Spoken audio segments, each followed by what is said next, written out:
Imagine you're opening presents on Christmas Day. You open your neatly wrapped gift, and inside are a bunch of old socks. Your sibling opens theirs, and it's a brand new PlayStation 5! It's the same gift from the same parents. Your sibling just randomly got luckier. That's sort of how microtransactions and loot boxes work, and why they may be getting banned soon. Here's everything you need to know. Firstly, microtransactions in video games have links to gambling. With the advent of the infamous loot box, video game developers have been able to transfer wonderful little habits like gambling onto unsuspecting kids and teens. On paper, the concept seems not that harmful, right? You buy a simple box of goodies for usually $1 or $2, and inside you could get absolutely legendary loot. Either that, or you'll get complete scraps and feel like you wasted your money. But because it was only $1, you likely won't care as much. Maybe you see your friend open their loot box, and they got the best item in the game, just the one you so eagerly wanted. And of course, you gotta try again. It's just $1,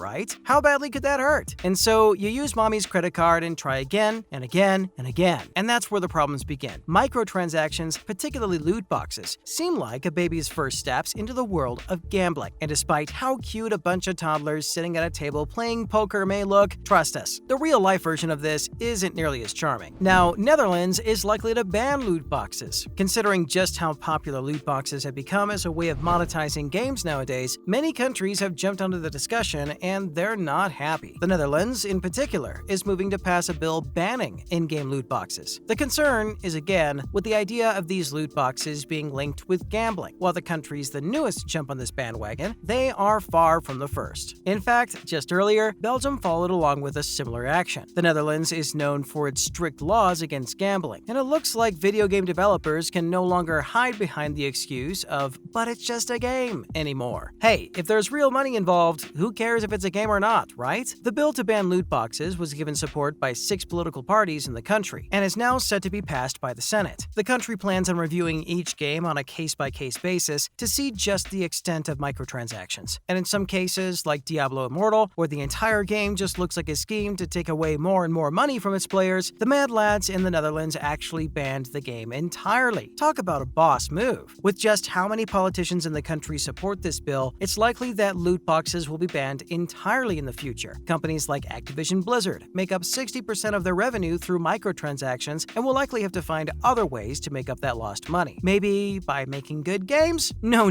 that surely seems to be too much to ask for from video game companies nowadays. Next, Asmongold gets involved. If you think the US was going to stay silent during this entire fiasco, think again. Popular Twitch streamer and online personality Zach Asmongold has also grown increasingly concerned with the popularity of microtransactions in video games, particularly after the release of Activision Blizzard's Diablo Immortal game. Asmongold decided he had had enough. He's definitely on the side of people that agree that loot boxes constitute as gambling. But instead of merely monologuing on Twitch, he's bringing out all the big guns and getting the government involved. On a recent stream, he stated that he's contacted the office of Senator Ted Cruz, and the two plan on discussing the matter. The goal of the somewhat controversial Twitch streamer is actually quite simple, and one that many people can get behind. He accuses gaming companies of indoctrinating kids into gambling, and hopes to bring a change against them, despite how slim his chances may be. And finally, Ted Cruz actually replied. Just when you thought things couldn't get more interesting, Ted Cruz jumps into the discussion. On episode 130 of his YouTube podcast, one of his fans brought up a question regarding Asmongold and the whole loot box situation, essentially asking for more regulation. And wouldn't you know it, Cruz agreed to have a discussion on the subject. While the US Senator is not an opponent to gambling itself, he realized that the concern that Asmongold was raising was about how video games are offering a gateway to gambling to kids through their predatory monetization practices. And here's the best part. Cruz outright says what we're all thinking. He dislikes it when video games just give you the option to buy items that make you stronger or give you advantages. He acknowledged that while the federal government really shouldn't be telling people what to spend their money on in games, the main gist of the issue is still preventing kids from being exploited and harmed. And in that regard at least, Asmongold and Cruz are in full agreement. While there are yet to be more developments on this subject, the idea of a Twitch streamer getting loot boxes banned, or at least regulated, is somehow the most hilarious thing ever to us. Now, in other news. Firstly, Marvel's new card game is under fire for greedy microtransactions. Marvel Snap, the latest card game to enter the market, has gotten some serious backlash recently with its loot box system. The game was announced earlier this year by former Hearthstone director Ben Brode and went into a closed beta last month. The game's newest update has gamers raising their pitchforks though. Called the Next Crisis Event update, it was meant to make collecting cards easier. However, many seem to agree that it just makes things all the more complicated, especially because it involved everyone's favorite video game mechanic, loot boxes. Apparently, the game released a limited-time Jane Foster Mighty Thor card that could only be unlocked through buying loot boxes. But because the card is quite rare, you could have to spend upwards of $115 to get the card. And even then, there's no real guarantee that you're going to get the card you want. As Jane Foster card is just one of the many cards being added with this new update, it's likely that players will have to spend even more to collect them all. Some users even calculated that one might have to spend as much as $900 to get the full collection. Spending almost $1,000 on imaginary cards with no real-world value? What? Doesn't that sound like a great deal? Next, former EA CEO calls devs who don't focus on microtransactions the biggest